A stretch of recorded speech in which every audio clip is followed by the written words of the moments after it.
Hey guys. You know that feeling when like you come into work like 15 minutes late with an iced coffee and you're like feel a little bit guilty about it, but then at the same time you're like I don't care because I got the iced coffee. That's how I feel about this comeback of ours. We said that we were going to take a break over just December. And then we decided we weren't done taking a break and luxuriating. So we're back now. Hi. Sorry, not sorry. We are adult ladies living our lives. Also, lots of changes were made. Um, I am very anxious person the last couple of months, so didn't super want to do things.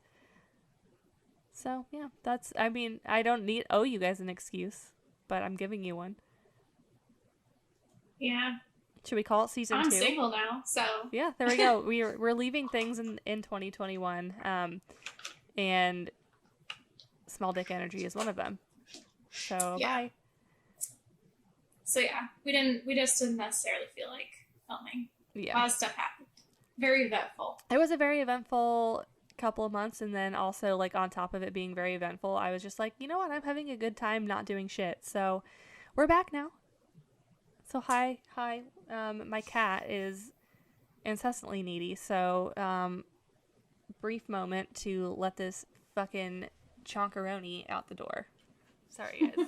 I thought I'd make it farther than this before the cat was being needy, but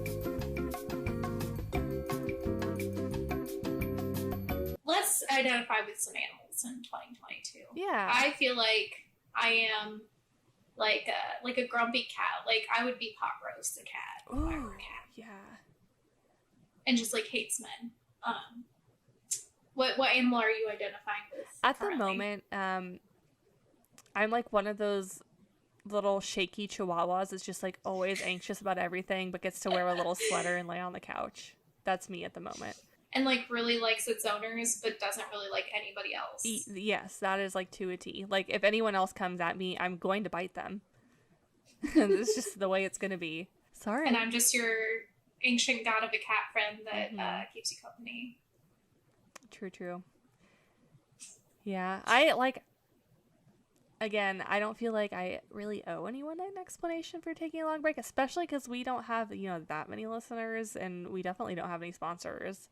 But I'm glad to be back. And that is that. Did that rhyme a little bit?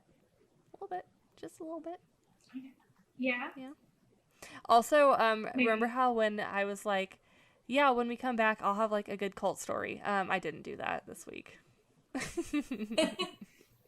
We also said we were going to do a holiday We special, didn't but do that either. We are just a show full no. of empty promises, so please just get used to that. Well, we will have something special for Valentine's Yeah, Day. but that we will actually Definitely, have follow through with because we have to. well, the funny thing about that is that it was something that we were going to do for Christmas, and then we got lazy, and then shipping things took a really long time, and then I'm still waiting on items to arrive.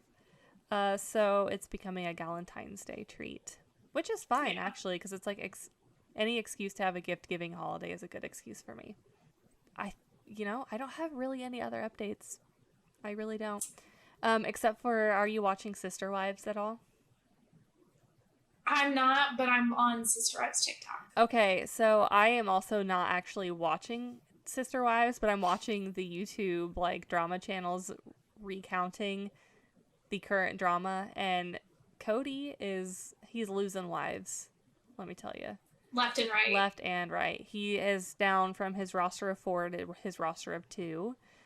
So more power. I think officially, I think only one has officially left him. Maybe No, 2. because Mary left him a while Mary's back ago. in the fold, man. Is she? She's back. It's Mary and Robin are like the two main head bitches now, and then Janelle and Christine. Yeah, that sounds right. Janelle and Christine have left the building, and honestly, good for them. Good for them. Also, for some reason, over the last couple months, I've gotten very heavy into like Mormon shaming YouTube videos. I have no stakes in the Mormon church. I have never, I don't think, met a Mormon person and had like, I mean, I probably have met a Mormon, but like I've never like had a personal relationship with a Mormon. But here I am. I mean, it's a cult. Yeah, it's a cult. It's definitely a cult. It's definitely a cult. And so I've been watching all these YouTube videos of like former, they call themselves ex-mo. So like former Mormons just like trashing the Mormon church. And I'm like, yeah, you fucking tell them. And I have absolutely no stake in it. Absolutely or like the one chick that she's ex-mo and she like wears her temple garb and like roller skates and is a lesbian now. Yes, I love it. She's on TikTok and she shows off those fucking sacred panties. Well, and then sometimes she just doesn't wear anything underneath the garb, and then she's like, it's like risque but tasteful, but in the Mormon temple garb. So yeah, so she really out she's there. She's got a lot of death threats. Doing the most. I've also so speaking of that, again, I don't watch these when they're actually airing on TV, but My 600 Pound Life, but more specifically 1,000 Pound Sisters. Every episode I'm getting in like clips on YouTube, and I just, which one is it? Tammy? That's just so mean to everyone. But that's like a thing with a lot of the people in like My 600 Pound Life, is that when you get to a certain weight, you're just miserable, so you're just mean to everybody. Because you see it with all of them, like really anytime anybody's on the 600 Pound Life, and they're all very like enabling, like self-serving. It's your fault that I'm like this. You've been buying me food, and they're like, bitch, you've been Postmating every day. There's no reason. Well, freaking Tammy, there's this one episode where her family goes on like a little family vacation to somewhere in Tennessee, I don't know, and one of her siblings is like trying to get her to use a mobility scooter because she obviously has a hard time walking and like using the manual wheelchair, and she just like gets in this big fight with her sister like over how she doesn't want to use this mobility scooter, and then like leaves the vacation.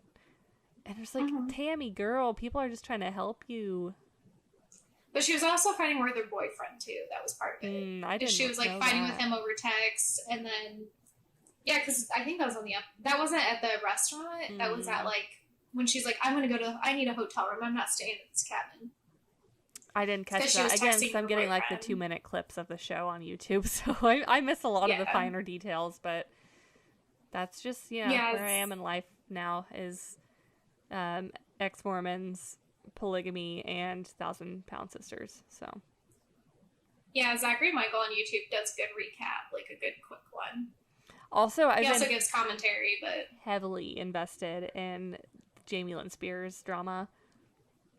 Okay, so there's a TikTok. Stayed out of that. There's a TikTok channel that, so we all know like Britney's Instagram captions specifically are a little unhinged. So like they're just long and kind of rambling, but there's this one TikTok account where she's like, I'm a Southern woman from Louisiana. This isn't as unhinged if you read it like a Southern woman. And she like reads it. I'm like, that makes perfect sense. The way she's just like ranting like a Southern woman would. So like, Britney, drag her. Honestly, it makes sense to me, but also I have family that's Southern, so it's kind of like, you know how in King of the Hill nobody can understand Boomhauer? Yeah. Like, I can understand Boomhauer. And you can understand Britney. It's just Love solidarity for life. Also, I'm a little surprised that Jamie Lynn Spears did an interview on the Call Her Daddy podcast. Ooh. Yeah, like a 2-hour interview. Not a fan. I'm not a huge fan of Barstool Sports or Call Her Daddy. I've listened to a couple of those actually, so I watched or listened to that podcast before they booted the co-host. So I think now it's just the one girl, and I haven't listened to it in years because I feel like it's one of those things that's like more for like the young 20-somethings, and I'm just like too fucking old at this point to get it or care. But yeah. Well, and it's also kind of like chewy. It's like very... It's like the female version of Joe Rogan. Yeah. Is the best way to describe like gross. it. Yeah. If that's your cup of tea, yeah. that's fine. But for me, just not my jam.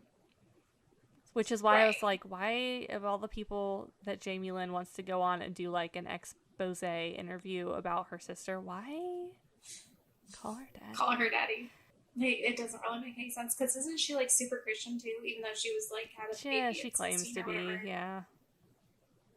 Yeah, she's one of those people though. She's Christian. Yeah, when it serves her. Uh-huh.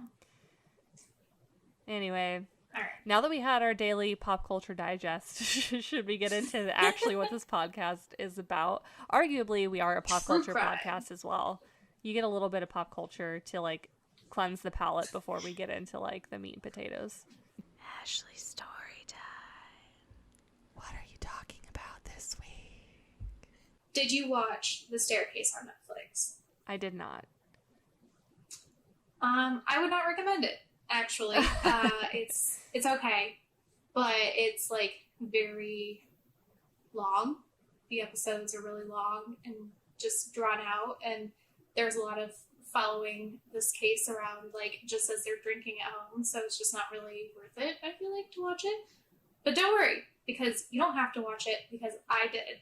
So perfect. So we're gonna get like the highlight reel recap of all the actual important.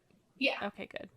Of the actual important and stuff that, you know, maybe not was in the documentary, but I thought was more important than some of the bullshit and wine drinking and talking about where you got wine glasses from that was in the documentary. That seems I don't even recall seeing like the previews or like anything for this. So is it just like a bunch of like moms in their living room like trying to solve a crime? Drinking wine? No, it's actually of the suspect in the case drinking wine and talking about how they didn't do it. Oddly intriguing. Okay, continue. Okay, so our story starts on December 9th, around 2:45 a.m. Michael Peterson was walking into his Durham, North Carolina mansion, heading to bed after he spent a lovely, crisp evening drinking wine by his pool, and he discovered that his wife, Kathleen Peterson, was battered and bleeding, but still breathing at the bottom of the stairs. Michael, distraught and frantic, called 911 to try to get an ambulance on the scene before it was too late. His panicked tone can be heard in the docuseries, The Staircase, which goes through pretty much all the 911 call, which, like I said, The Staircase documentary, very long, very lengthy. Don't necessarily recommend. Anyways, upon questioning Michael, he postulated that Kathleen had been drinking and had been taking a lot of Valium lately, so maybe she fell down the stairs because she was just really drunk. But detectives, upon seeing the crime scene, were skeptical. Was this just a simple drug-addled accident, or could it be a murder? Ooh. So this case is sort of like an infected wound. You can keep washing away the layers and things don't really get any clearer. So let's start at the very beginning. Michael Peterson was born in Tennessee to Eugene Ivor Peterson and Eleanor Peterson. He earned a bachelor's degree in political science from Duke. He went on to take a civilian job with the U.S. Department of Defense after he graduated. Around this time, he also moved to West Germany and married his first wife, Patricia Sue, and they had 2 children, Clayton and Todd. In 1968, Mikey enlisted in the Marines to go fight in the Vietnam War for a few years, but was honorably discharged in 1971 with the rank of captain after a car accident left him disabled. Mike and Pat lived in Germany for a while after he came home from the war and hung out with a couple known as Elizabeth and George Ratliff, and their 2 small children, Margaret and Martha. In 1983, George passed away from a heart attack, and Elizabeth began to rely on Mike and Pat to help her with their 2 small children. You know, they're all Americans living in Germany. 2 years after this, Elizabeth was tragically found dead in her home after falling down the stairs. It was determined that she had suffered from a brain hemorrhage and had died before she even fell down the stairs. Her falling down the stairs was just coincidental, but so she was actually shipped back to the States and buried in Texas. And out of the goodness of their hearts, Mike and Pat, having spent a lot of time with these 2 young girls, had decided to adopt them and raise them as their own alongside their 2 sons. However, all good things must come to an end. And in 1987, Pat and Mike divorced. Pat took the boys and Mike took the girls, and he moved to Durham, North Carolina. Wait. So you're telling me that not one, but two people in this story fell down the stairs and died? Yes. Because I was very confused by the timeline, because I was like, wait, so, okay, this was a long time ago, but wait, the Netflix documentary? No. Wow, okay, so maybe this is just a cursed family. Well, we'll see. We should just live in only ranch-style homes, guys. Forever. No stairs. I mean, I wouldn't hate that. Or, like, you have an elevator. Yeah, no stairs, but all elevators. Because, I mean, like, stairs are a killer. Stairs are vicious. Yeah, clearly. I've fallen down the stairs and, like, gotten a 12-inch by 12-inch bruise before just from, like, falling on my butt. Like a big one, too. Not just, like, a little yellow, like a big purple and black bruise. When I was little, my siblings and I would get in laundry baskets and, like, go down the stairs. And at the bottom of, you're familiar with my parents' house, but at the bottom of the stairs there's like kind of like a little wooden, like, there's like a partition, but at the time it was like a wooden bookcase with glass shelves, and the amount of times that we like fucking speed racer down those stairs, and either sleeping bags was a good one too. If you got the ones that like like the swishy pants fabric, you'd get in a sleeping bag and you'd like launch yourself down there, or in a laundry basket. Man, you could really kill someone, including yourself. But luckily you didn't. Well, I mean, luckily we didn't, but I'm just saying, I understand how this could happen. See, my parents' house just has, like, the death stairs where, like, it's like a 6-inch, like, width. Mm-hmm. So, like, your whole foot doesn't even fit on the stair. And those are, like, deadly Victorian stairs. Like, when you watch the shows about, like, hidden killers of the Victorian era, it's all about, like, the stairs. I'm like, yes, these stairs are the killer stairs. But, yeah. So, and this lady was not related to them that also fell down the stairs. She was just a friend. And they took her children. Okay. So, who knows? Anyways, so Pat and Mike, they divorced. Mike's now living in Durham, North Carolina with the two Ratliff girls.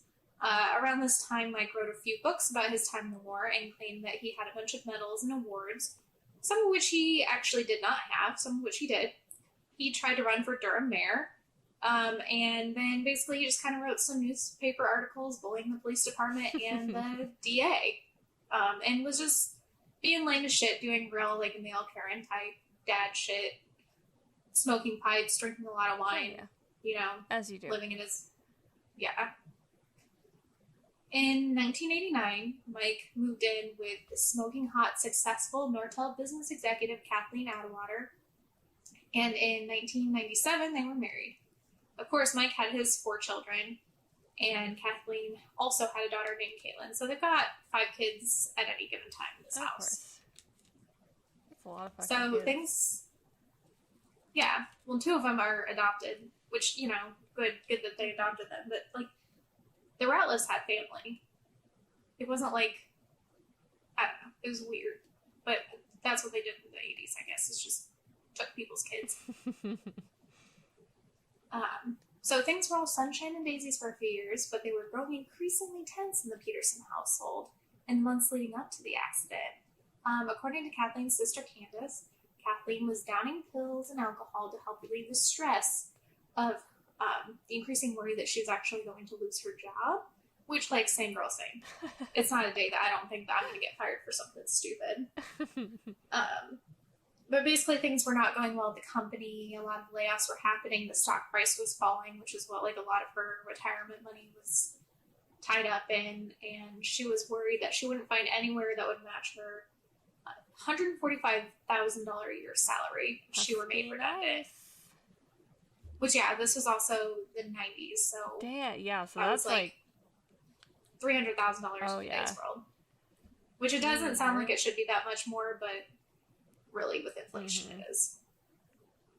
So she was attempting to cut back on what she considered frivolous spending during this time, like forcing her elderly wheelchair-bound mother to take the subway instead of a cab when they went on a family trip to Paris. Oh, rude. So you can afford the plane and everything to Paris, but you can't afford to let your wheelchair-bound mother take a cab. Good God. She also wanted to downsize their mansion into something a little bit more manageable. You know, the kids, I think, at this point were grown enough that they didn't need all of the rooms. And Mikey Boy, he just didn't agree with that. He was like, you know, this is nice.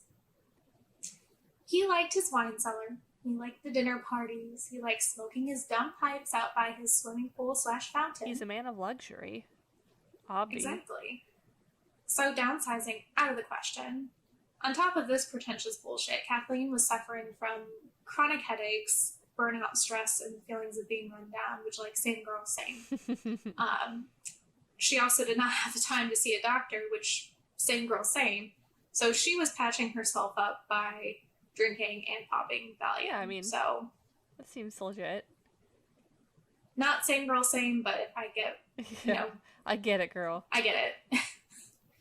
Your useless husband, you know, whatever.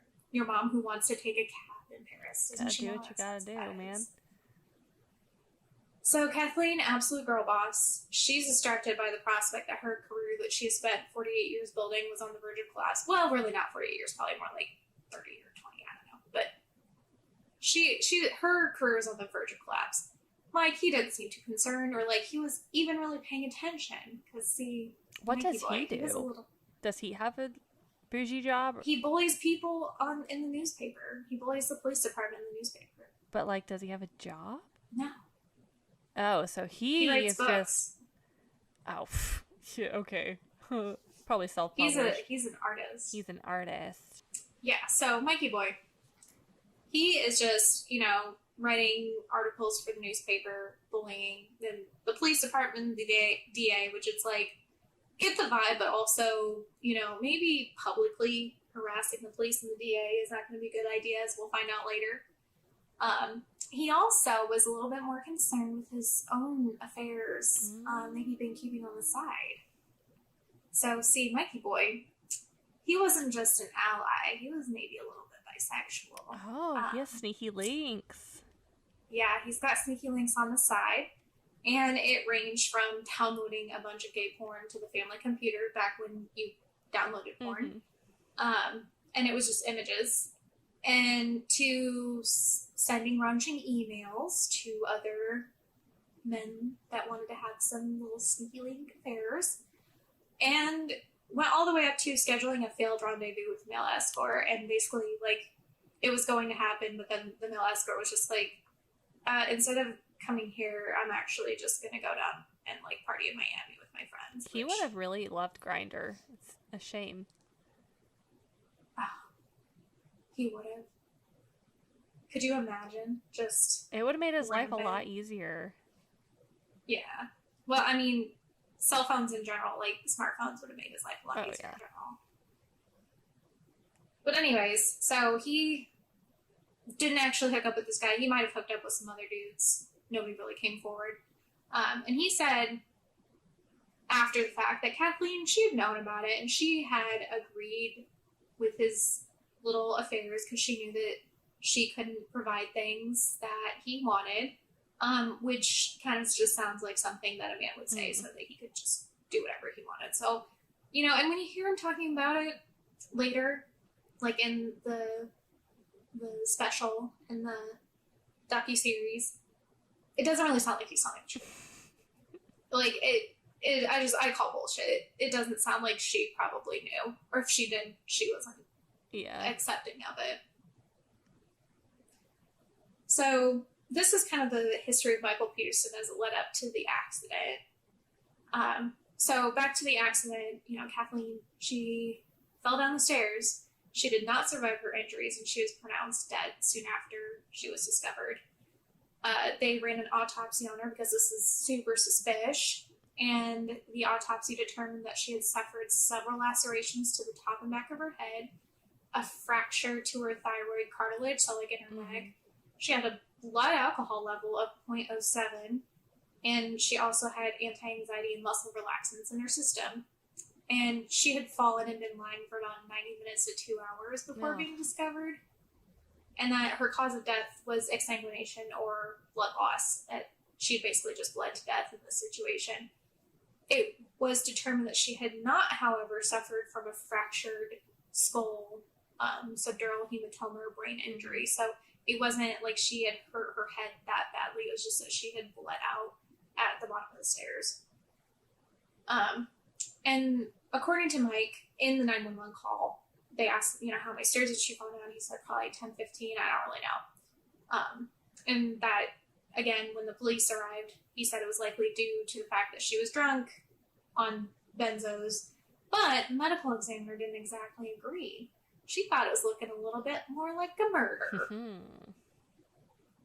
So, in the subsequent investigation, police were also immediately suspicious of the amount of blood found in the stairwell and the splatter that it had been created in the stairwell, all up the walls. And the injuries that had been sustained just didn't really seem like, falling down the stairs is an accident. It seemed more like she'd been bludgeoned with something. Maybe like something lightweight so that it didn't cause any skull or brain injuries, but had lacerated her skin. So they decided to charge the only other person on the property at the time, Michael, with murder. So this case, it goes to trial. And bisexual stuff, it's brought up. It was suggested that Kathleen had found out about the affairs and she was going to divorce Mike and basically, take him for everything that he was worth, which pissed him off. And because he was a pretentious piece of shit who didn't want his quality of life affected, it was also suggested that Mike had killed Kathleen just to collect her $1.5 million life insurance policy. Well, because she was on the verge of losing her job anyway, so what was the purpose of keeping her around? Nothing. So, kind of believable. The defense claimed that Kathleen knew about the affairs and didn't care since the evidence was apparent on the family computer. She could have just seen the gay porn images directly that were on the desktop, which, okay.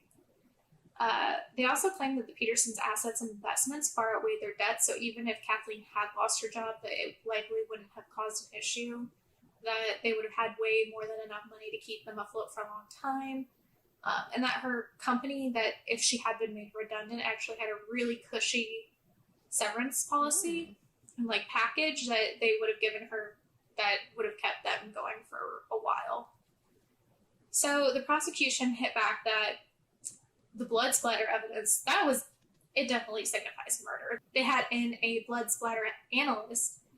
So the blood splatter analyst was like, this blood splatter, it's consistent with murder. It can only be caused by a tool being flicked upwards. The defense brought in their own analyst that was like, no, this was caused by her coughing up this blood. And he actually was taking watered down ketchup and coughing it on paper to show oh yeah, this is what it looked like. The prosecution was really concerned with the fact that the blood was dry by the time the first responders had got there. So they're basically saying she had been dead for a while.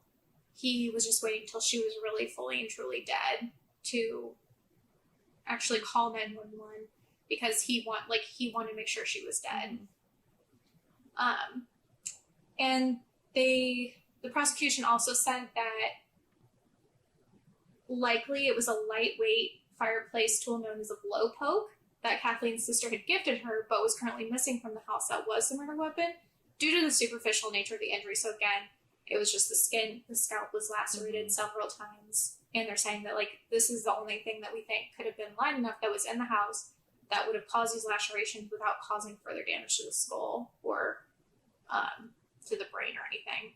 The defense said later in the trial, we're like, hey, we found a blowpoke. It's been sitting in the attic or the garage or something. It was sitting somewhere for years.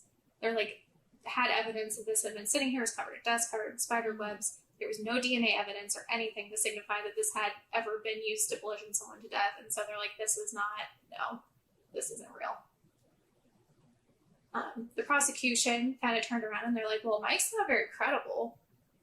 He lied about the events of the war in his books. He grossly exaggerated a lot of stuff.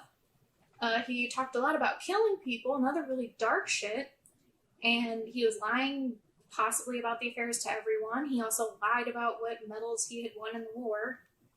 And the prosecution, or the defense was like, well, marriage was happy. Anyone can tell you the marriage was happy.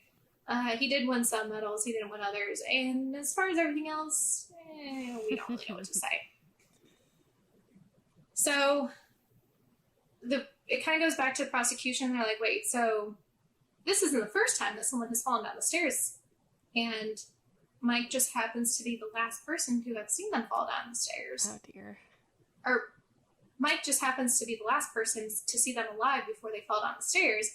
Let's talk about Elizabeth Ratliff. You know, her body's here in Texas. Why don't we just dig it up? Let's do a little autopsy on her. Because her death was originally ruled that it was an intracerebral hemorrhage secondary to a blood coagulation disorder. Mm-hmm. And this was backed up by the evidence of blood in her... It was backed up by the evidence of blood in her cerebrospinal fluid and the fact that she had been suffering from severe headaches in the weeks leading up to her death. So, again, she's dug up, fully traumatizing the two daughters who are already, like, you know, our only dad that we've ever known is on trial for the murder of our mom. They really knew her as Mom, Kathleen. Yeah. They're, like, on trial for the murder of our mom, and then our biological mom is now being dug up. Like, what is going on? And I think her siblings were, like, fully under the impression, Elizabeth's siblings were fully under the impression that Michael had killed her as well. So, the same medical examiner, actually, that did Kathleen's autopsy, did an autopsy on Elizabeth and determined, surprise, surprise, that Elizabeth's death had also been a murder. However, the prosecution decided not to charge Michael with the murder of Elizabeth because they're like, it doesn't really add anything. The best thing that we can argue in this case is that he might have had something to do with it, or he might have just learned how to stage the eventual crime scene for Kathleen. Right. So, you know, we don't really know. We don't really care, but it's likely that he could have learned what falling down the stairs and dying was like from Elizabeth. Yeah, they're like, that's weird. So how many years passed between the first wife falling down the stairs and dying and then the second? Well, the first one wasn't even his wife. It was just like their neighbor. Oh. So he was at her house helping her with her two daughters. Mm-hmm. And he left. She fell down the stairs and died. And then the next morning, her nanny showed up and was just found her dead. Why do I find it so weird? And, like, I know you talked about this earlier, that this, like, neighbor or friend raised the two girls then. Right. And it's like, it's not like she didn't have family. She had family. Yeah, that's really strange. Like, I know it doesn't add anything to the case at all, but, like, it's just weird. Like, why, of all people? I don't know. But anyways, we digress. So, the defense, you know, they're bringing their blood splatter analyst. They're trying to prove that, you know, it was consistent with falling down the stairs. They also had a theory that there were actually only 3 impacts on her scalp rather than the 7 or 8 that the prosecution and the medical examiner were proposing. But that the other lacerations, quote unquote, were caused by her scalp splitting. So it's apparently common when you, like, hit your head on a flat surface. And since your skin is, like, so taut on your skull, if it, like, hits one area and pulls, because the skin isn't really flexible and doesn't really have any give, it'll tear, and then it'll tear, like, a few inches above. So it's like when you're pulling, like, something stretchy, like latex or something, and it might, like, rip in one spot, but then a few inches above it'll rip in another spot. So it, like, just really... Yeah. So that's what they're suggesting actually happened, is that there was just skin tear, scalp tear. There was a little bit about, it could have been an accident, you know, when she fell down the stairs, but how did Mike not hear her calling for help? Like, he must have heard her and just ignored her, please. And at the very least, he was negligent in her death rather than actively causing it. But they actually did an experiment where they determined that the way that the house was set up and built, along with the fountain in the pool, that you could not really hear someone calling for help from the stairwell, even if you were, like, yelling, which she likely wasn't doing. As I say, yeah, you had mentioned, like, she had an injury in her neck, right? And then not to mention, like, she would have had a mouthful of blood, too. She wouldn't have been able to, like, yell as loud as, like, just a normal person. Well, no, she hit her head, and she was drunk. Yeah. And also on benzos, she was probably like... Yeah. So, exactly like that. But they, like, they put a recording at the bottom of the stairs where she would have been, and it was, like, somebody, like, screaming help, and you really couldn't hear it by the pool, so... This pool had, like, a nice fountain, and there was, like, you know, other sounds, and ambiance, leaves. And that's assuming he wasn't, like, watching TV or listening to music on top of whatever he was doing. Well, I mean, he was out smoking his pipe and drinking wine by the pool, so he was just taking in the night air. The ambiance. Which, like, honestly, like, if I had a pool, I'd probably spend a lot of time just drinking wine out. Oh, yeah. For sure. So, everything that's kind of piled in this trial, it really is all over the place. Like, they even pulled in the escort that he was originally going to have an affair with. You know, they're pulling in all these people, all these experts, all these just random-ass people who were attesting that he was actually a bad dude. So it all kind of came to a head on October 10th, 2003, when Mike was found guilty of Kathleen's murder. It was determined to be a spur-of-the-moment murder, but it was also premeditated, which, whatever. And he was sentenced to life without the possibility of parole. The jurors in later interviews claimed that the amount of blood and the number of lacerations led to their guilty verdict, even though in the defense's blood spatter analyst's report, he claimed that her coughing is what created the blood spatter again, and that the amount could have actually been that she was bleeding a little bit, and then she also urinated, like, as she was at the bottom of the stairs, so that it could have been diluted with urine. So it wasn't actually all blood, it was just urine mixing it with it. Which, honestly, like, there's been times where I've fallen down the stairs and I almost peed myself or did myself. I fall down the stairs a lot. And not, like, a whole lot, but I tinkled, you know. Yeah, of course. I mean... It happens. Especially when you fall on your butt. Yeah. Like, just dun, dun, dun, dun, dun. Scares the pee out of you a little bit. A little bit. Just a little tinkle. Yeah. Well, and she had a child, so probably her pelvic floor was shit. So she's probably even more peeing herself. Yeah. And drunk and high on benzos. So, around this time, Caitlin, who was Kathleen's daughter, also filed a wrongful death suit against Mike, which was settled to the tune of $25 million. So, Mike goes to prison, and he's like, I didn't do this, I'm going to file some appeals, which pretty much all of them either get shot down or it's found that he was guilty of the murder. At some point, it's suggested by Mike's legal team that Kathleen may have actually been attacked by a barred owl outside of front of the house, due to the fact that there was a whole colony of barred owls living in the woods near the house, and that there were some blood smears of Kathleen's found on the front door and just kind of on sticks around the property. There were owl feathers found on her body, tiny wounds on her hands and face that looked like she had been pecked by a beak, maybe. And that some of the lacerations on her scalp were consistent with the shape that a barred owl's talon would make if it clenched into your skin. And also that barred owls are incredibly territorial and just vicious, and they will attack a lot of people. Like, they went to the Smithsonian, they went to the Audubon Society, they're like, tell us what these barred owls can do. So, first reaction to them saying it was an owl, I was like, yeah, right. But now that you're, like, describing, like, the pecking, like, the small, like, scratch marks, the owl feathers, like, I could see a drunk lady getting swooped upon by an owl and then, like, doing, like, oh my god, like, get out of here, pissing the owl off and then falling down the stairs, and then the owl's, like, pissed as well. And if an animal's pissed off, it's not going to be like, oh, she's falling down the stairs, you know, job done. It's going to, like, be like, get out of here, fuck you. I'm going to peck your eyes out, and then just, like, go to town, baby. Or even it could have, like, attacked her outside, and then, you know, she got it off, and then she went inside, but she was already bleeding, drunk, high, so she just kind of, like, was too woozy, got halfway up the stairs, and, you know. Yeah. Like, it sounds a lot more stupid without having any of those details. Okay, but one time when I was little, actually multiple times as a teen, but one time when I was little, I got attacked by a turkin, which is a mix between a turkey and a chicken. And you might not say it's real, but I swear to God it was real. And it attacked me, and it pecked the shit out of me.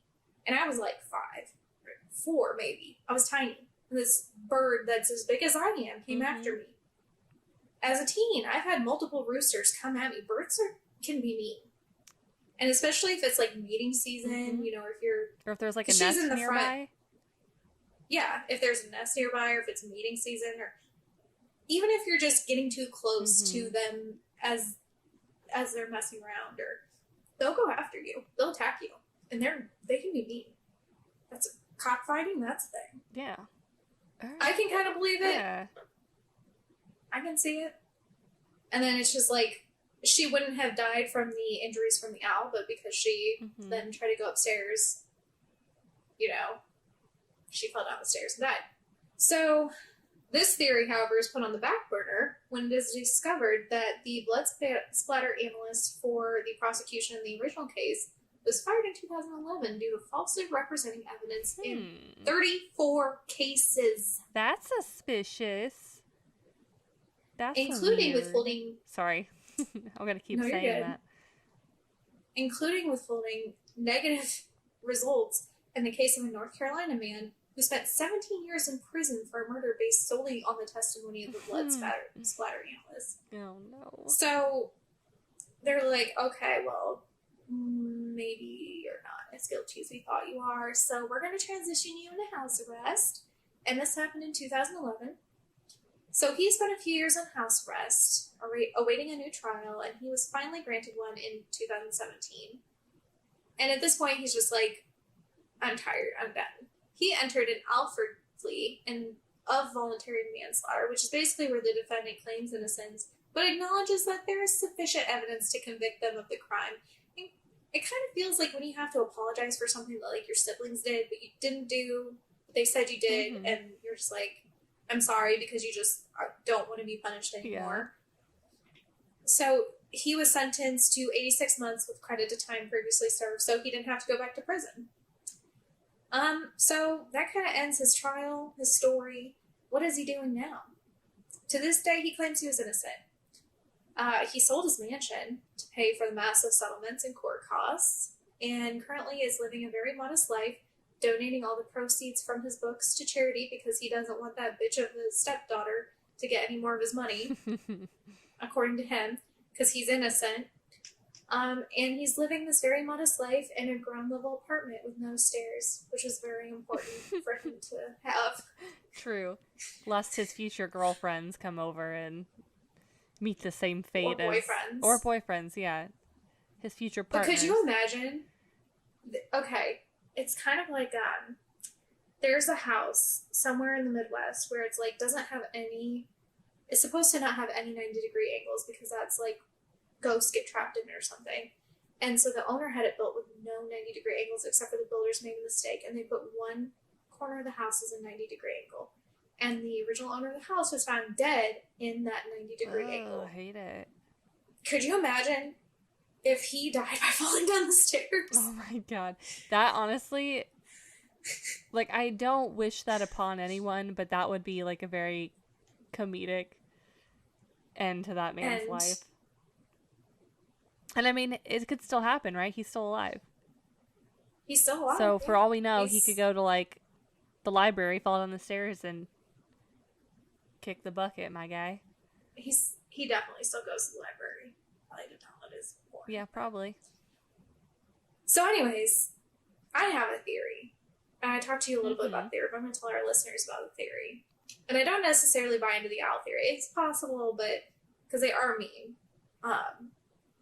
And I don't necessarily know that Michael killed her outright. I think at the most he might have heard her calling and ignored her because like men do be like that sometimes where they're just like, oh, this bitch just wants me to unload the dishwasher. Like, yeah. I'm going to pretend like I don't hear her. So like, I could see that, but that's the most I could see happening. But some of the main points that aroused suspicion, to the police and everyone was the dried blood in the stairwell. So, you know, he either killed her or she fell down the stairs and he just waited until she was really and truly dead before calling 911. But with her blood alcohol level at 0.07, which what happens is when you consume alcohol, the alcohol slowly replaces the water that's in your blood. Alcohol can dehydrate you when you drink it, and it has a much higher evaporation rate than water. So the liquid components of her blood, having been replaced with the tiniest bit of alcohol, might have evaporated just that little bit much faster than like regular blood. When if she were to have fallen down the stairs, gotten blood everywhere, it might have still been tacky or, you know, a little bit wet by the time that the police got there. Also, she was suffering from chronic headaches. She might have been taking aspirin regularly.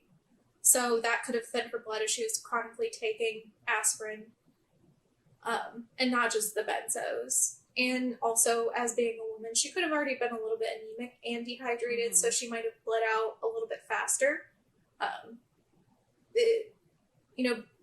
When you are hydrated, your blood, there is more water content to it.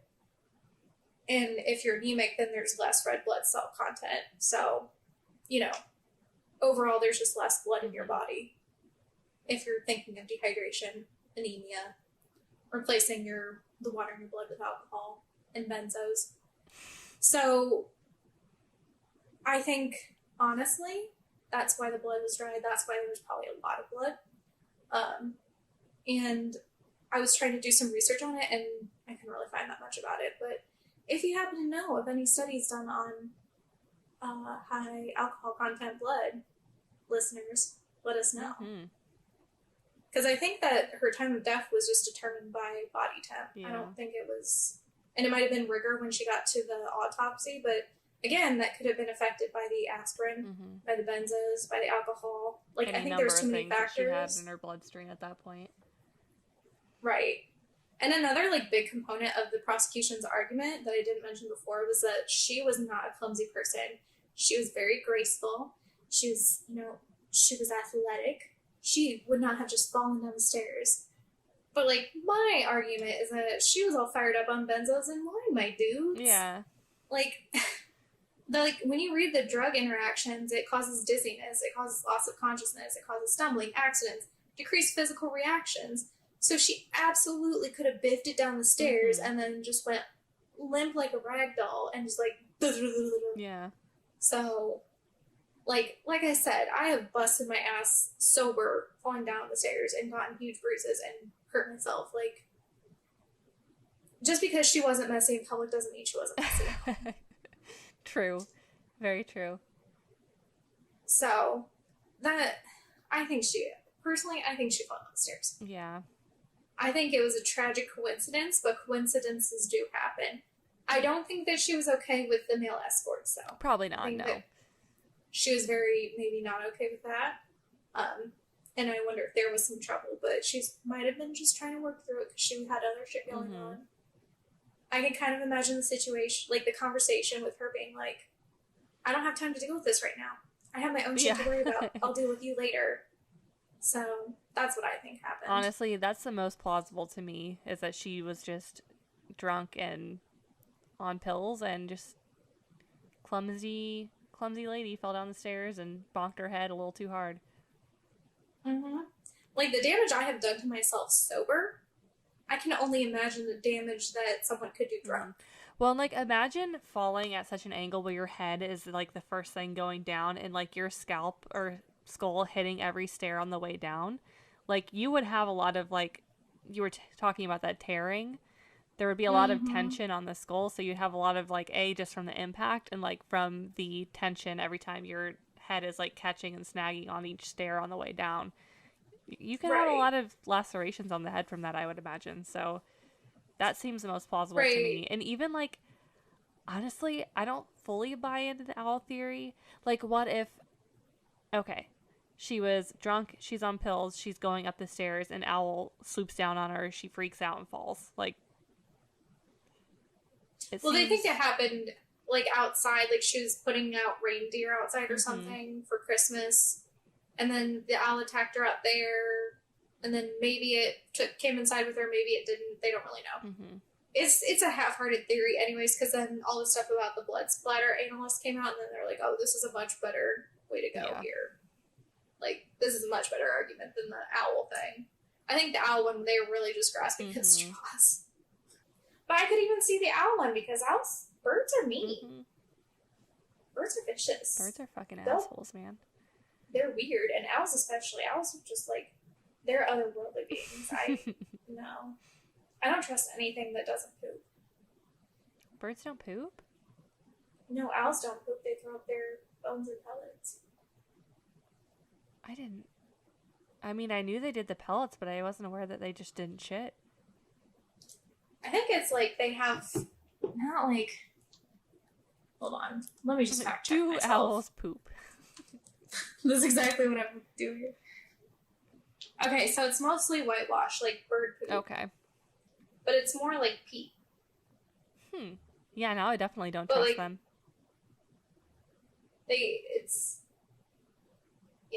So they cough up the pellets, and then everything else is like, there's a little bit of stuff in it, but it's more uric acid, so it's more like pee. The more you know. Owls are crazy, man. Guys, we learned a lot today about owls. And my dad likes owls. The alcohol content in blood. How blood is made. This is like a very educational story, just so you know. Like on a scientific level. Well, that's just my theory. I could be completely wrong. I asked my sister, who's a nurse, about it, and she said, that's an interesting theory. I don't know for sure. I was like, well, what help are you? What use are you now? You are of no use to me. Be gone. I know. I mean, I researched how it works. So that's my working theory. That's the best I can come up with. Any nurses listening, or doctors, or hematologists? Is that what it is? Blood doctors? Yeah. Let us know. Like, I want to do it as an experiment, but then I'd have to like cut myself. Yeah, maybe don't do that. Maybe I'll have my sister draw my blood. Actually, she can do that. Well, let me know how that goes. We'll just run our own experiment. I'll just get drunk and have her draw my blood. We're gonna get you really just fucked up. And then have your sister take your blood draw. And I would also have to have sober blood, so I'd have to start out, have some blood drawn, and then get trashed, and then have some blood drawn, shake it up, because, blood cells. I wonder if you'd get really drunk faster, because you're not taking a lot of blood for a blood draw, but, like... I think it depends on, how anemic you are. Yeah. Well, and for a blood draw, you're taking a few drops, really. It's not... It looks like a lot, because it's in that tube thing that's just absolutely the devil. I hate having my blood drawn, actually, so maybe we'll run that on her. She's fine with it. For science. It is science. We have to test this hypothesis. I agree. I feel like it's accurate. We will report back with our findings. Maybe. I'll write a paper on it. Please do, and get it peer reviewed and researched, and then submit it to some sort of medical journal, and then that's how we get rich. And by we, I mean you, but I am by proxy rich. First of all, I feel like you can't get rich off something like that. Second of all, it's like, have you seen the thing where it's like people have become accidental experts in something because they wrote a paper about something for a class that they had to take, and then nobody else has done anything about it, and then they were comparing research and discovered discrepancies in the research, and all of a sudden now they're the expert in some random, the populations of, woodland shrews or something. Okay, so, sort of similar idea, but not. There's this, girl on TikTok who, her and her friend got really bored over lockdown, and so they were, mapping out the class schedules for every year at Hogwarts, and they, found a big plot hole, and I think it was, The Prisoner of Azkaban, where they're no, Hermione totally could have taken all of these classes without the time turner if she really wanted to. Right. And so, kind of that. Well, it also wasn't, the main one that she had to take was, divination, and it was just, this, you don't have to take divination. Right. But, also, each professor, go ahead. There's only, one professor for each subject. Class. So, I don't know. I feel like it would be easy to be, arranging your schedule, but I don't know. Again, I'm not the expert. The TikTok girl is, so I'll have to find her and be like... Have you also seen the theory where, Ron is actually a really powerful seer, but he's always joking about it, so nobody believes him? I have not seen that, no. Yeah, it's, because some of the stuff he says in the books is, actually turns out to be accurate, but, it's, between him and Trelawney, it's, anytime there's a powerful seer, their curse will be that no one will believe them. Because I think that was like the curse in whatever mythology of Cassandra, not Harry Potter, but that she would accurately be able to see the future, but her payment was that nobody would believe her. So interesting. Yeah, I had not heard that one. I do like it though, because I feel like Ron never gets very much credit, which, to be fair, like, he is kind of big dumb, but like, yeah, big dumb. Why did Hermione end up with him? Right? I always thought that he and Luna would have been a good couple. See, wait, who did Luna? Who does she end up I don't know that she ends up with anyone, but I think her and Neville could have also been a good couple. That's who I shipped. Yeah. All right, Devin, what's your story? Devin's story time. Ooh. What are you going to talk about? Well, like I said, I promised a cult. So sorry for that. So I'll traumatize you at some other point, but this week I picked a story purely based on the fact that the person that perpetrated these crimes was super petty. So this person just basically like terrorizes a small town in Ohio for literally over 2 decades. So it's pretty much like starts in the 1970s, is like the 1970s version of cyberbullying, when this anonymous person, he writes letters that basically stirs up drama and fuels like local small town conspiracy and paranoia for literally 20 years. And so I'm telling you the story of the Circleville letter writer today. So, okay. Which we love anyone that sends random letters. Like. Yes. I love to see it. And like, okay, so do you remember the app Yik Yak? So like, for anyone that's not familiar with Yik Yak, which is probably a lot of you, it basically was this app that like terrorized college campuses in like the early 2010s. So like, you could send anonymous notes, so basically like anonymous tweets on this app that would then get sent to everyone's feed in this local area, and some of them were just like flat out fucking mean. So it would be like, Becky What's Her Nuts is like a fugly hoe that slept with the entire lacrosse team, just like shit like that. You would send out to this Yik Yak and everyone on campus would see it. I will be honest, like, I always used to scroll on Yik Yak, like, looking for people talking about me as if I was, like, ever doing anything interesting. I am just as boring now as I was then. Like, I don't know who I thought I was, but yes, I definitely did the same thing where I was like, I wonder who's talking about me, and would, like, scroll on Yik Yak. The answer was nobody. Of course, nobody was talking about me, but... Yeah, well, okay, maybe it wasn't Yik Yak. I think it was actually a Facebook page, because this was really popular in, like, 2010s, where it was, like, whatever, confessions. Yes. And so it would just post like random ones. WIU confessions. Oh my god, I forgot about that. What a fucking throwback. Man, that was okay. The 2010s were like a dangerous time to be online. Yeah, because we also did chat roulette. Yeah. Omegle. Yeah. Ooh, gross. Anyways, back to the story. So, Circleville letter writer. This whole ordeal, it starts in 1976 in the town, Circleville, Ohio. And so it's kind of like a nondescript little stereotypical small Midwestern town. Like, there's not a whole hell of a lot going on there. And it's Ohio. Yeah, except for the fact that it's now one of the locations for one of the strangest unsolved mysteries, like, in the entire United States. It's great. We love it. There are years of infamy. So... in 1976, the residents of this town, they start to receive these strange letters that are detailing very personal information about their lives from what I can guess was like, he's the OG low-budget Gossip Girl, like this person writing the letters. So this mysterious letter writer seemed to know like a weird amount of details about the residents of this town, including like their darkest secrets or juiciest dramas.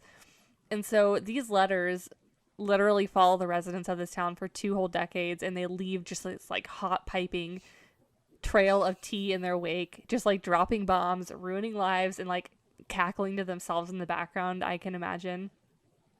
So the local legend goes that the letters started to appear one morning in late September of 1976. And that day, several residents found in their mailboxes handwritten letters done in like a blocky font, almost like how you would picture a ransom letter. So clearly someone was like trying to disguise their handwriting. And so these letters, they all come with no return address, and they're all postmarked from Columbus, Ohio, which is a city that's like 30 minutes north-ish from Circleville. It's nearby, but not super close. So these letters, again, they contain very private, scandalous details of the recipients' lives, and they include usually a vague threat against them and their families, saying, if you don't expose yourself to your husband for what you've done, I'm going to, spill your secrets. So this obviously freaks people out and gets all the townspeople like hot and bothered about who the fuck this could be. So these letters, they just continue to be sent and received to random members of the community. Literally, they're being sent in the hundreds, if not thousands of letters in the first, few months here. Until finally, in May, it is the turn of the school superintendent, Mr. Gordon Massey, to open his first piece of mystery hate mail. It was waiting for him in his inbox at the local high school when he arrives to work one morning. The contents of the letter that Mr. Massey received really just has him shook. So he probably has anxiety poops. Like, it's a bad day for him, definitely. So Massey, he's the type of guy that has like this outward appearance of having it all together. Like, he has a good job, a loving wife, he's got kids. But the contents of this letter implied that he was not like a Johnny Do-Good, like he wanted everyone to believe. In the letter, the writer says, "Dear sir, according to my GF, you have asked her out, and apparently you have asked several other of the female bus drivers too. This must stop at once, for the good of the school and the families." End quote. So that's a lie. That's not end quote. That's just part of the letter. So it goes on, and this is kind of where it gets juicy. Quote, "If you don't stop, I'll be forced to write the school board, and I'd hate to do that. I suggest you find yourself a pimple-faced whore and start up with her and leave my girls alone." End quote.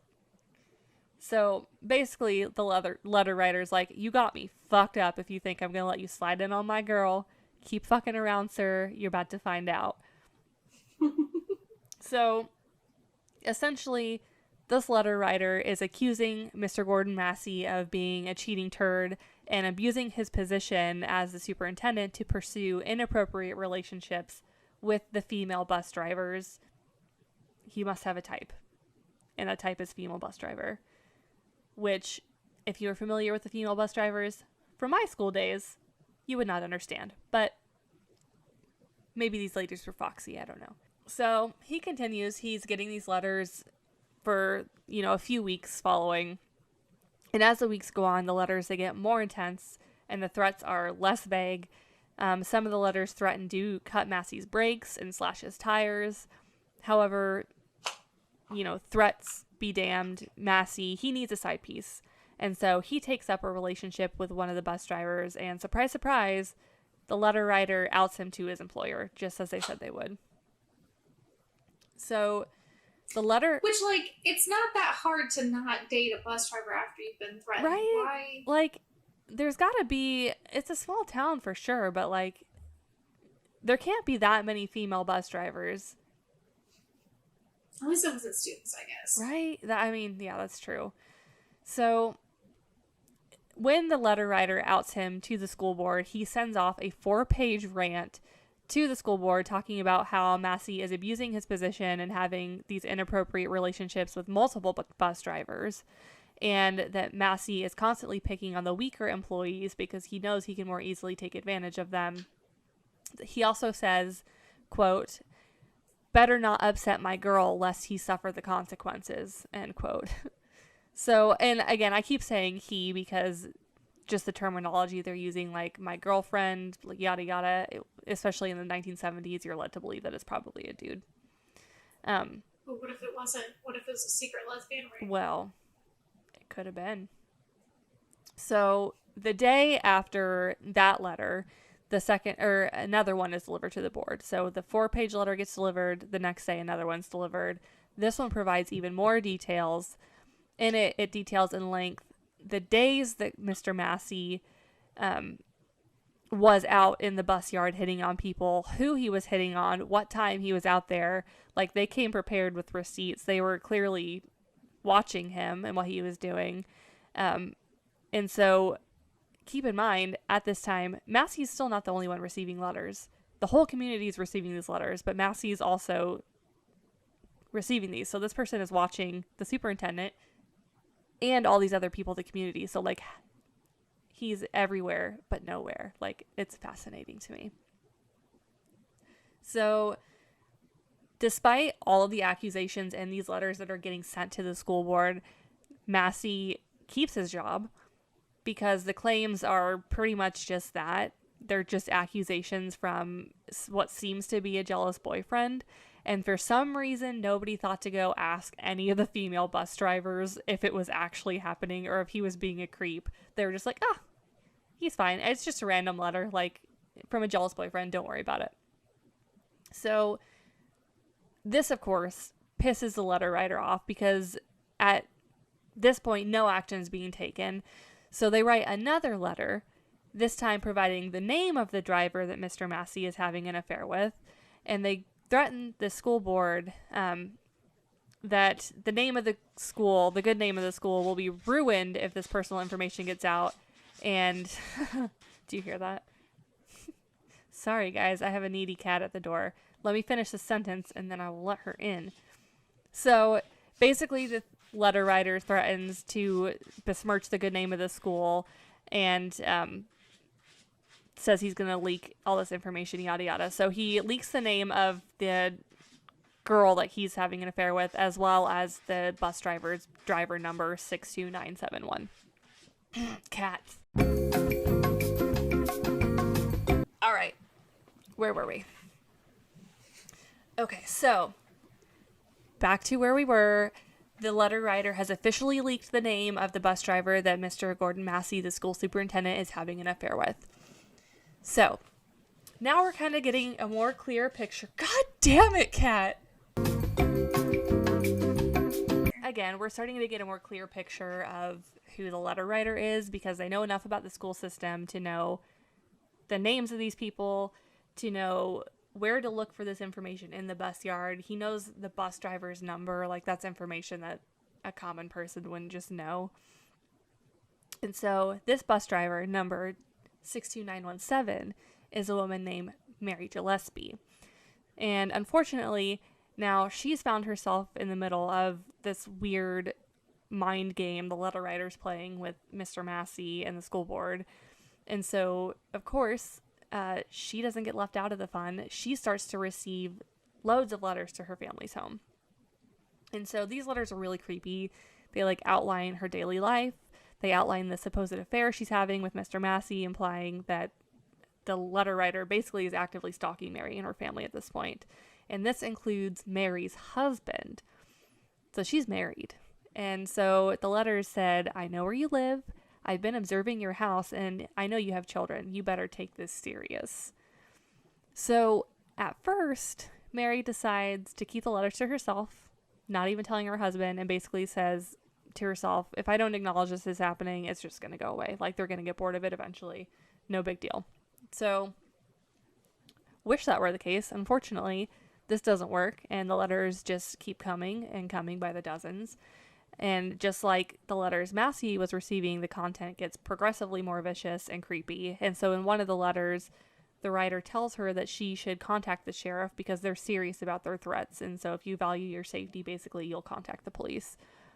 Still, though, Mary decides, I'm going to keep these letters on the DL and ignore this big glaring problem. And so eventually the letter writer's like, this shit's not working. I have to change my tactics. So since Mary is not giving in to the writer and not giving them the drama that they are clearly desperately looking for, they decide to start addressing the letters to Mary's husband, Ron. So up to this point, Ron did not know this was happening. Mary was snatching the letters out of the mailbox and just, like, fucking hiding them, doing whatever. And so in these letters to Ron, they're talking about his wife's affair and warns Ron that if he doesn't do something about the affair, that his life would be in danger too. I am a little bit curious about this because if Mary was intercepting the letters addressed to her, don't you think that if she saw like a weird unpostmarked letter to her husband that she would have intercepted that too? Unless it was like camouflaged as something like a bill. Yeah, that's fair. It is the 70s, so I'm assuming you're getting a lot more via mail than like the normal household nowadays. It's like junk mail, bill. So maybe that's why. But anyways. That or her husband was actually getting the mail and he was just like, oh, my wife gets a lot of letters. That's a good point too. Like it could have just been like, oh, here's your letter, Mary. But at that rate, as the husband, I would be like, Mary's getting an awful lot of letters. Does she have a pen pal? So no one's asking questions in this relationship. They're just being blindly trusting, which good for them, I guess. But anyways, so back to Ron and Mary. Ron confronts Mary, obviously, because he's been presented with this information that Mary is having an affair. And of course she denies it, but does come clean to her husband that she has been receiving threatening letters for some time from a mystery pen pal for like several weeks, and insisted to her husband that everything is just all one big sick joke from some weird prankster. And so they make the joint decision that we'll just keep ignoring these. They'll get tired. So they just know they're not going to notify the police that they're being actively stalked, that they're receiving threatening letters. They're just going to ignore it. And so after 2 weeks of Ron receiving threatening letters of his own, he gets another one that says, you had 2 weeks and you've done nothing. You are a pig defender. You are also a pig. Make her admit the truth and inform the school board. If not, I will broadcast it on CB, billboards, etc., etc. Only pigs ride motorcycles. I don't understand that line, but I thought it was funny. Good hunting in your red and white truck on the way to work. I followed them for weeks since last summer and have seen her meet him several times. You'll see, this is, all caps, no joke. He's here for the drama, I'm telling you. So, clearly, this letter writer, he is unhinged. And so, for a brief moment, Ron, he thinks that he's caught the writer slipping, and in one of these letters, included on the envelope, is a return address for 550 Ridgewood Drive in Circleville. However, as it turns out, this address was not that of the letter writers, but he is leaving clues for Ron about this affair, and that was the address for the superintendent, Mr. Massey. So, I'm gonna, you know what?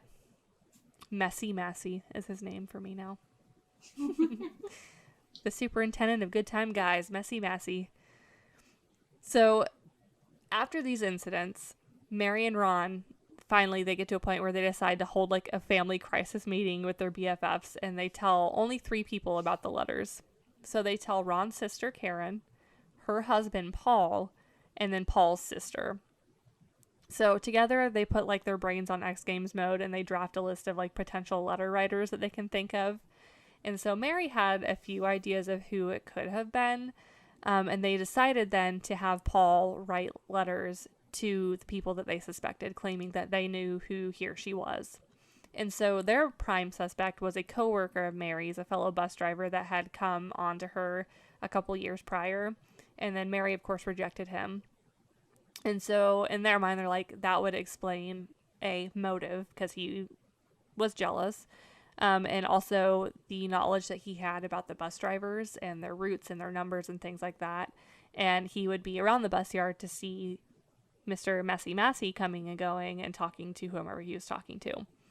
So Paul, he sends out this letter, and it seemed as if their plan worked, because for several weeks the letters did stop. However, not forever. The letter writer does pick up. Remember, I tell you, this story lasts for 2 decades, and we're still in the first year, baby. So Mary and Ron's peaceful couple of weeks, they come to an end when finally one afternoon, when driving home from work, Ron spots some weird, large, handwritten signs by the side of the road. So this sign goes like straight into icky territory and accuses Mr. Massey of having sex not only with Mary, but with the Gillespie's 12-year-old daughter, Tracy. So Ron stops his truck, is like fuck this guy, removes the sign, and over the next couple of weeks, these signs, the same content, they just start popping up around town, everywhere around town. A majority of these signs, however, are placed along Mary's bus routes, so she has to see them on her way to and from school, driving these high schoolers to and from the building. So, of course, now that all these signs are popping up, this information is public in this small town, and so the story spreads throughout the town and puts like a huge amount of stress on Ron, who already wasn't sleeping because he's stressed out about the situation, and he would literally get up before work like several hours early and look for these signs around the town so that he could remove them before Mary had to go out on her bus route, which, like, very kind of him to look out for his wife in that way. But also I can imagine he was just fucking pissed off. Especially after she had been accused of cheating on him. Yeah, well, not only that, but, like, the accusations that against his daughter, like, it wouldn't be against his daughter, it's against Mr. Massey, because of course she's a minor, so if this was happening, she has nothing to do with it. But yeah, but kids are mean. Yeah, exactly. Kids are mean. You don't want your child to be bullied, and also, like, that, even if it's not true, just to see that sign out there, it's, like, probably traumatizing for a young girl.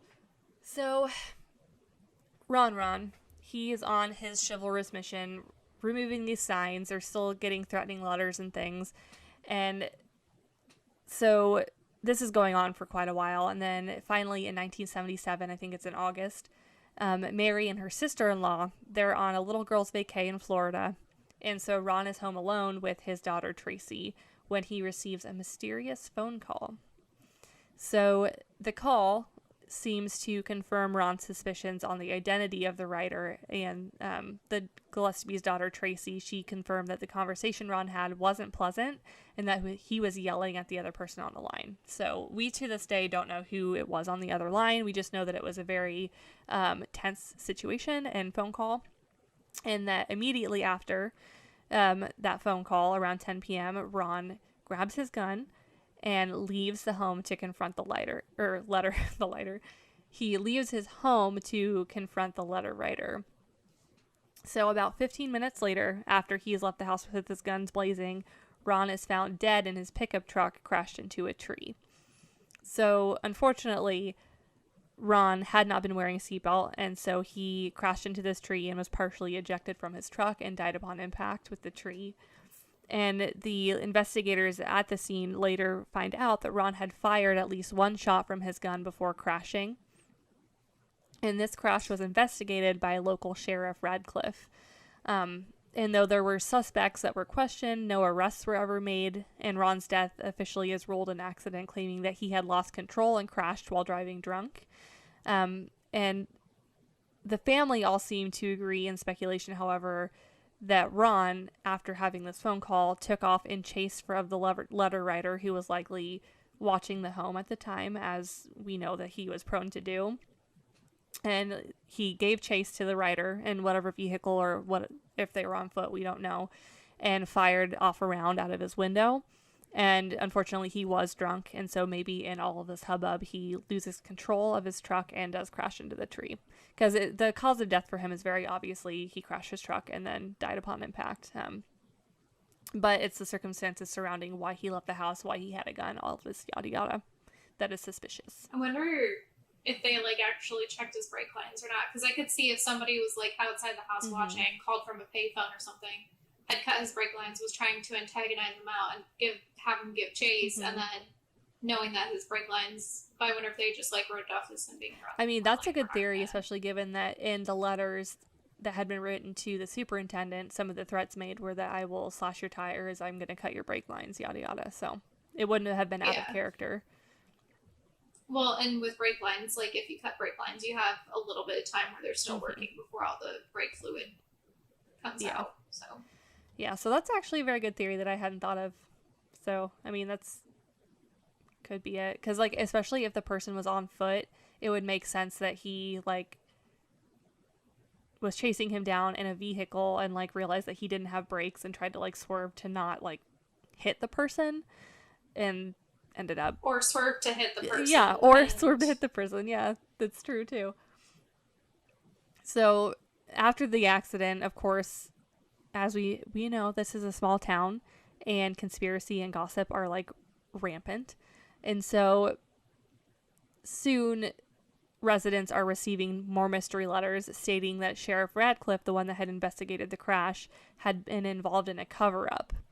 And according to Paul, so that's Ron's brother-in-law, again, one of the ones from the secret family meeting, according to him, Sheriff Radcliffe initially agreed that the death was a result of foul play, but he allegedly changes his mind when the suspect that they had in mind passed a polygraph test, and after the coroner stated that Ron's blood alcohol level was 0.16, which is twice the legal limit.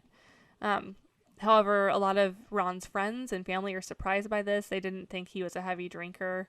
I don't know that I necessarily subscribe to that, because given the amount of stress that he was under, what his family was going through, and the fact that his wife wasn't home, it's not unreasonable to think that maybe he had a glass or two of scotch that night. Yeah. So. Or like, half a bottle. Yeah, just had the whole fifth of Jack. He was at home.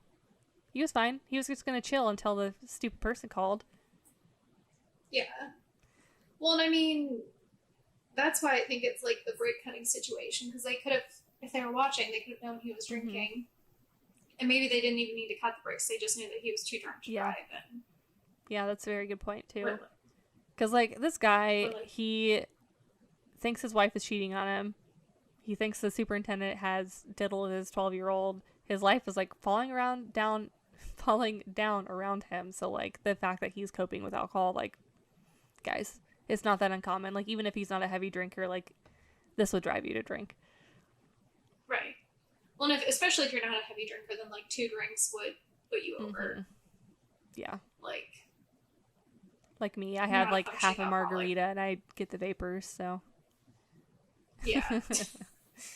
So, anyway, after Ron's death and the investigation that followed, we get more tea. Mary and the superintendent do end up acknowledging that they did have a relationship. Although they claim, and this is where it's real fucking stupid, they claim their relationship didn't start until after the letters were sent. Right? So, like, the trauma of receiving these letters just, like, drew them together, I guess. I don't know. None of this makes sense. Right? Because it's like, if you're receiving this letter that's like, stop dating bus drivers, how hard is it to stop? Right. Yeah, you wouldn't then, if you weren't already entwined with the bus drivers, you wouldn't then be, like, seeking out a relationship with this woman. And that's what they're trying to imply, is that, oh, well, Mary was married and had a husband. We were good little girls, and then, after we started getting these letters, unfortunately, we did just start fucking. Like, it doesn't make any sense. And at that point, just keep denying it. Like, ugh.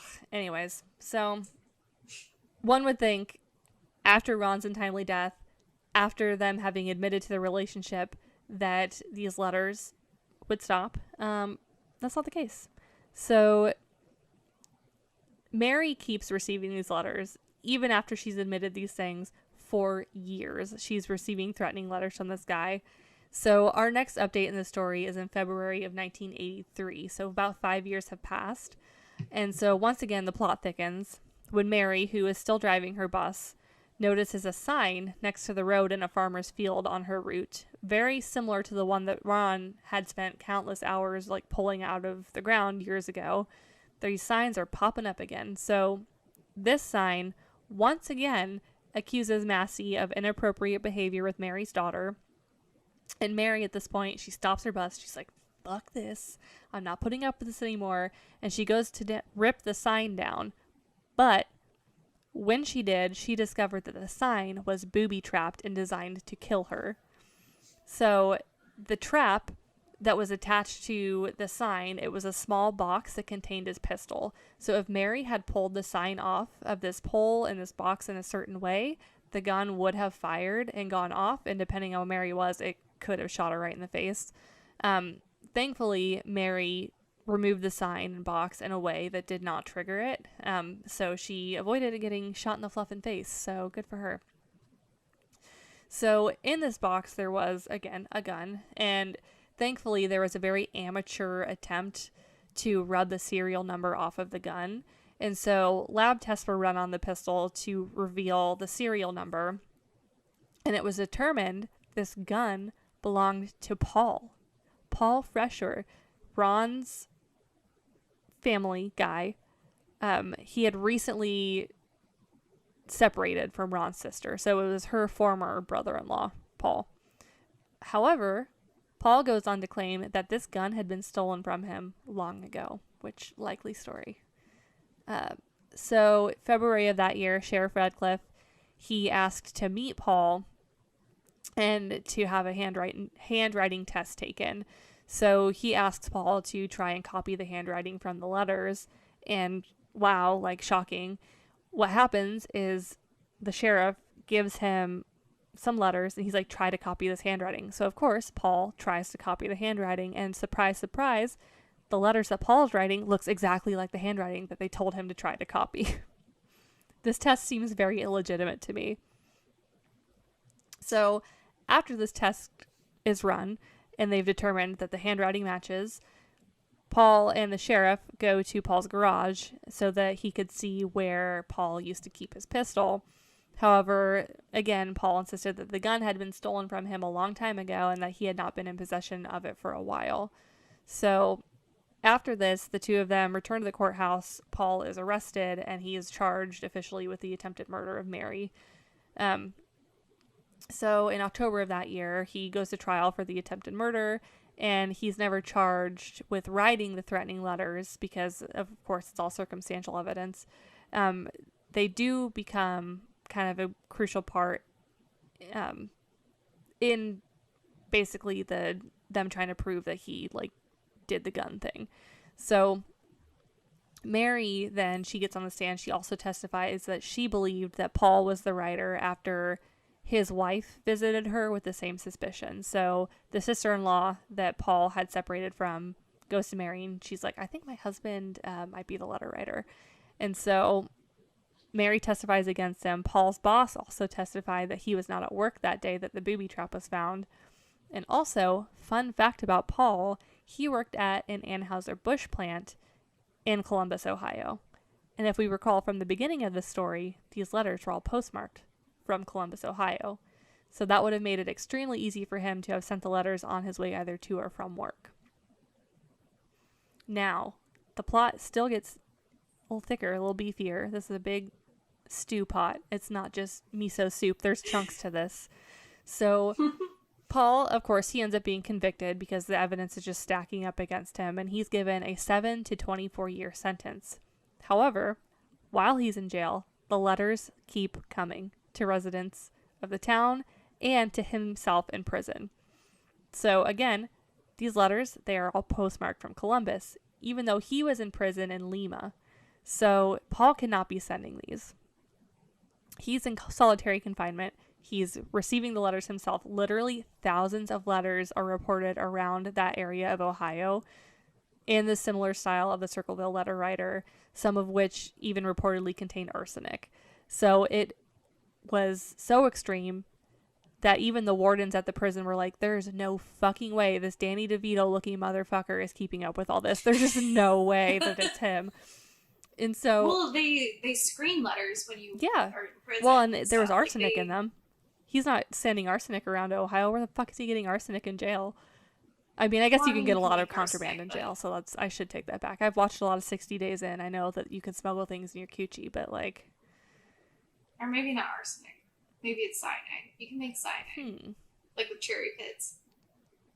Well, regardless, there's just too much going on for this guy to be sending these letters to and from himself in solitary confinement. And so during his time in jail, this gossip girl is just literally spilling tea everywhere. He's writing to teachers, to public officials, sheriff's offices. He's threatening to expose indecencies and injustices as he sees them.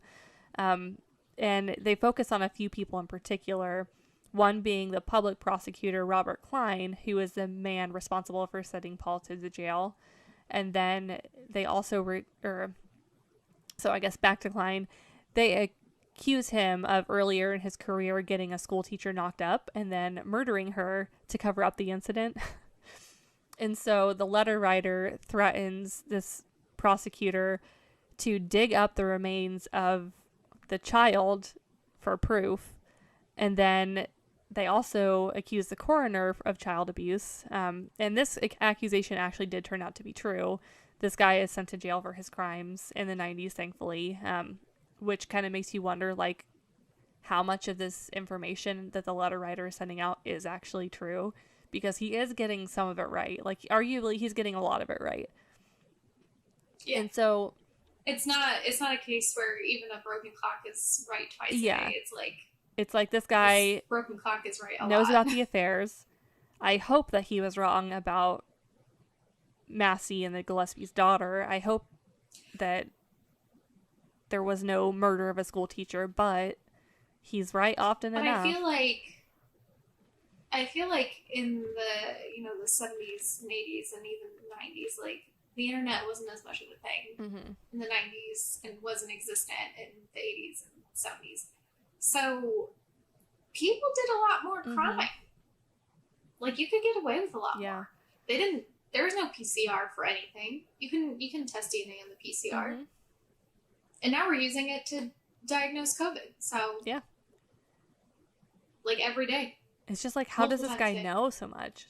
Like, he's got to just be like the guy like Peter Baelish on Game of Thrones, where he just has like all the little birds in his ear. And so poor Paul, like, despite these letters still going around, like, I'm not saying that he didn't put the booby trap in, like, who knows, but he sits in jail for years and probably the whole time is like, you guys can't be fucking serious. Like, there's not even enough pencils available in commissary for me to be writing this many letters. Like, what the heck? And so finally in December of 1990, he becomes eligible for parole. However, he's denied parole due to the letters that are being sent around during his stint in jail. They are like, no, like, the media is just too hot on this, whatever. But however, in 1994, he gets up for parole again, and he continues to maintain his innocence, and he is paroled that year. So he does eventually get out of jail, although it was coming to, like, the end of his sentence anyway. He had 7 to 24 years. So honestly, like, even given all the evidence against him, I don't think he did it. I really don't. And there are a couple of interesting theories about who it could have been. So first theory is that co-worker of Mary's that we mentioned before. His name was like David something. And anyway, so this theory seems plausible because not only would he know Mary's schedule and route, but they're also, they were in the same workplace as where Massey and Mary were interacting. And if you couple that with access, that with the fact that Mary had rejected him for motive and took up with another dude, it also makes kind of perfect sense that a bus driver would have weird personal details about the adults in town, because they're driving a shitload of kids and teenagers around town all day. So, like, of course they're bound to hear gossip about these kids' parents. So, like, it's not right, like, and the kids and the child abuse and stuff, like, yeah, so like they would know. He would have had good access to all those details. I don't know that it was him. There's also a good argument against, like, it being one of the other female drivers that Massey was allegedly, like, side piecing with. So, like, maybe she was jealous that the attention was being given to Mary, not to them, and it was just, like, manifested in this weird jealous rage. And again, if she's driving a bus, she has a lot of weird information about the adults in town. Of course, the theory that Paul's behind it is still kind of valid, but, like, if I was going to plant a booby trap with a gun, I wouldn't do a half-assed job of filing off the serial number on the weapon. So it's, like, almost looks as if whoever planted the gun wanted it to look like Paul had tried to file it off, but still wanted it to be visible enough that he got busted for it. Well, that's the first rule of crime. If you're going to use, like, a vehicle or anything, you never use your own. You always steal someone else's. Right, exactly. And, like, also, how do you explain all the letters coming and going while Paul was in jail? Like, I mean, I guess you could say it was a copycat, but if that were the case, like, why would they waste their time writing to Paul in jail? Yeah. And there was also a little bit of interesting eyewitness evidence that was left out of Paul's trial. And so on the day of the attempted murder and that booby trap, one of the other bus drivers along that route happened to see a very tall, skinny man driving a yellow El Camino parked in the spot where that sign and booby trap were later found. And allegedly this man was, like, facing away from the road taking a piss, but it could very well have been that he was affixing something to the pole. And so it's worth noting, like I mentioned, Paul is like a Danny DeVito looking like Super Mario dude. He's just like short and plumpy. So like if this evidence is accurate and they did see a trap being placed, who would that mystery man have been? Because it wasn't Paul. I hate that. Right? Tall people scare me. Tall people, yeah, they're scary. I'm sorry if any of our listeners are tall, but they scare me. But yeah, they're just too long. Yeah. It's like the Slender Man complex. Yeah. Mm-hmm. But yeah, that is the story of the Circleville letter writer. So he, you know, approximately 1976 to 1994 was sending out letters and just like gossip girling this whole town. Honestly, I could see it being another one of the teachers too, especially like a teacher that all the kids really like, so they're really like comfortable going and talking to them about these really dark things, like my parents are getting divorced, or you know, my mom likes to hook up with the milkman, like gross. But yeah, kids are dumb, so they're gonna tell an adult that they trust about stuff that's going on. So yeah, lots of interesting theories. I don't think it was Paul necessarily. I don't know. But it could also have been Paul and then a bunch of copycat letter writers when he went to jail, just because like the media sensationalized the fuck out of this case. So. But what if it was like a group of the bus drivers? So maybe there was like one of the bus drivers that had been scorned by the principal were like pissed off, and then the other guy's like, well, I asked her out and she wouldn't date me, so I hate her too. So then they were just like tag teaming it. Yeah. Well, and like a network. If you look up the letters, like you can see scans of the letters, the handwriting is just like very blocky, like square shaped letters, so it would have been something very easy for like multiple people to have recreated the same look to the letters. It's not like someone's handwriting, it's like a very stylized, intentional style of writing. Yeah, well, and handwriting is one of the lesser like accepted forms of evidence. Because you can change handwriting. And well, on that note, since it is getting a little bit late, shall we do just like a quickie? Can we do like a 3-card draw? We'll see if they let us. Okay. I have to grab them real quick. They're over here. It's tarot time. Baby, it's tarot time. Let's find out what's gonna happen this week.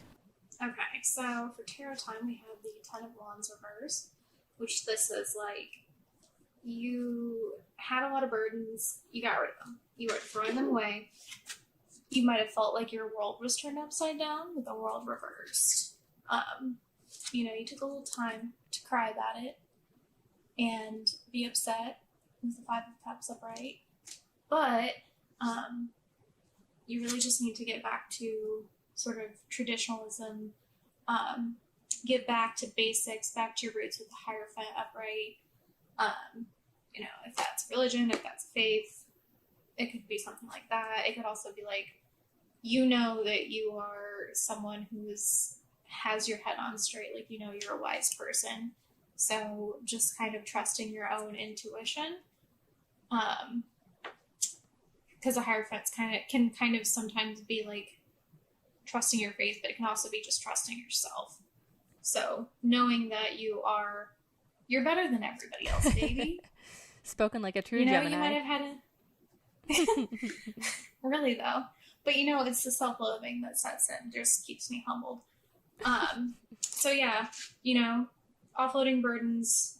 You feel like everything's turned upside down. You've given yourself the appropriate time to be upset about things. But now it's time to just trust yourself. You're better. You're better. You're always going to be better. And on that now, that's my turn. Perfect. This week. Can't really beat it. No, I mean, that's a good one. A solid one. And can I make a proposal? Is that, of course, we have to do our fuck yous, but can we also do fuck yeahs? Yeah. Okay. So let's do it. I'm going to give myself 2 fuck yous this week, just because I feel like I need to put a cap on it. First off is Cody from Sister Wives. Fuck you.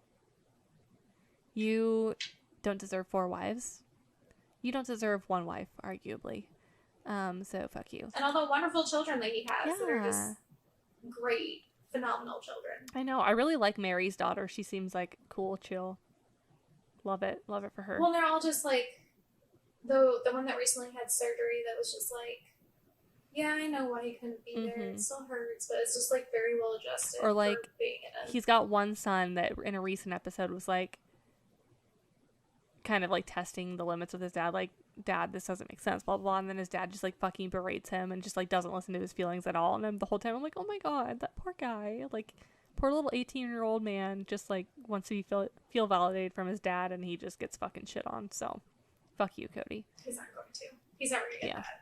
Cody's a man-child. And then I'll issue my last FU to Jamie Lynn Spears, just because we don't need an explanation on that one. We just know. She sucks. Yeah. We just know. Well, the whole Spears family, really. Yeah, well, aside from Brittany, of course. What about your fuck yes? My fuck yes is the 6-pack of Twix Santas that I found on Amazon recently. And the fact that I am finally have convinced my husband that the coffee table we've had for the entirety of our almost 10-year relationship that I hate so much is going bye-bye, and I got a new coffee table, so. And it's coming this week? Tomorrow. I haven't got the other one sold yet, but it's just going to get, like, relegated to the garage until someone will come just pick it up and take it away from my house. Yeah, or you have a garage sale or something. I think my fuck yous for the week are, of course, Michael Peterson, because he's trash. He's pretentious. He's not the type of luxury that we want to be. Like, you need to be able to eat Taco Bell, too, and not just drink very expensive wine in a mansion. You need to be able to order taco 12 packs to said mansion. Yeah. And drink whatever came in that was free. I don't think I really have any other fuck yous. No, that's good, though. Week. That's very big of you. I mean, there's a lot of things that annoy me, but, you know, it's not really worth a fuck you. I'll say my fuck yous, though, are... Oh? Is this a good one? The zebra rug. Oh, the zebra rug. Both of our fuck yous are... We bought something cool this week. So, yeah, for those of our listeners that aren't familiar, I have a shopping problem. I have ADHD, I have an impulsivity issue, I have a dopamine issue. I need to buy things that make me feel things. Also, I'm a Gemini, so sometimes I just don't feel things, and shopping's the only thing that makes me feel things. Anyways, deep dive. I bought a faux, not real, faux zebra hide rug. It even has a little mane. It's shaped like a zebra. It looks very realistic on Amazon, and it's coming on Wednesday. I love this for you. And I'm so excited. Also, now that I'm single, I'm living my full, like, gothic maximalist dream. But kind of like, you know, I do like a dark accent wall, but mostly light, you know, light linens and curtains and stuff, but lots of green. Love it. So, I'm just filling up. I bought a table and chairs for $75. She bought this big, awesome mirror that's like a really ornate gold No, I got frame. it for free. You got the mirror for free? Yeah, so, okay. This is a little side note. This is fuck yeah, too. So, I went to the thrift store. She was going to sell it to me for $30, but then she's like, you know what, just take it. So, I was at the thrift store. I had to take the table apart to put it in the car that I was driving. And I was loading the chairs and stuff. I was like, I want this mirror. It has a really ornate gold frame. It's really beautiful. Well, maybe I'll throw a picture in there. And it was originally $40, which it's like a 4 by 28 mirror. 48 by 28. It's big. Very large horizontal gold ornate mirror. And so she's like, oh yeah, you know what, 30 because you're nice, whatever, you just bought this table. And then I was helping the guy. A guy came in, he's like, oh, I want to get this recliner for my dad. And she's like, okay, so he bought it, and he's like, I might need help lifting it into the car. I was like, oh, I can help you. And she's like, that was so nice, you can just have that mirror. I was like, heck yeah. Okay. That arguably is a bigger fuck yeah. Like, I love the zebra print rug, but also I love free shit, so good for you and good on and the table, it's like a sort of ovalish. It's not very long in its original state, so it's like about 5 feet long, but skinnier, so it's like less than 4 feet wide. I don't know. I'm not good with measurements. but it has leaves, and you can open it up. It has 2 leaves that are 18 inches, so it can open up to like about 6-7 foot. I don't know. Maybe wider. Maybe almost 8 foot. I don't know. 7.5 feet. Who the hell can do math? Not me. But it's all like solid wood. And then I got 4 chairs that have cane backs. It's all in good condition. Like I need to patch a little bit here and there, but I can do that with some just like pieces of straw. It's fine. I'm not concerned about it. Hardly noticeable. But I got it all for $75. Damn, solid wood. Bitch. Yeah, that's a big fuck yeah. So, yeah. My luck has improved significantly. Well, good. Let's end it on that nice note of positivity there. And guys, thanks for sticking with us through our super extended holiday break. We're refreshed and ready to probably every other week is what we'll do for upload schedule, just for the time being, and then we'll get maybe back to the normally scheduled programs at some point. For sanity's sake. Yeah. Because we both have full-time jobs and stuff, so. Yeah. Well, and thank you for sticking with us through all of our lies and untruths. Yeah. All of our empty promises that we've made. But we're 2 air signs, so we're flaky. Yeah. So you can't really expect much more out of us. That's very true. There's been times where we have made plans with each other and then have canceled plans simultaneously because we just both flaked out on each other. And it's like, neither of us has hard feelings. So be more like an air sign. Be more flexible. Yep. Heard that. All right, guys. On that note, you can find us at our socials. Mostly Instagram is where we, post things. So mostly our story. We don't post a whole lot on the feed, but I like to meme on our stories quite often.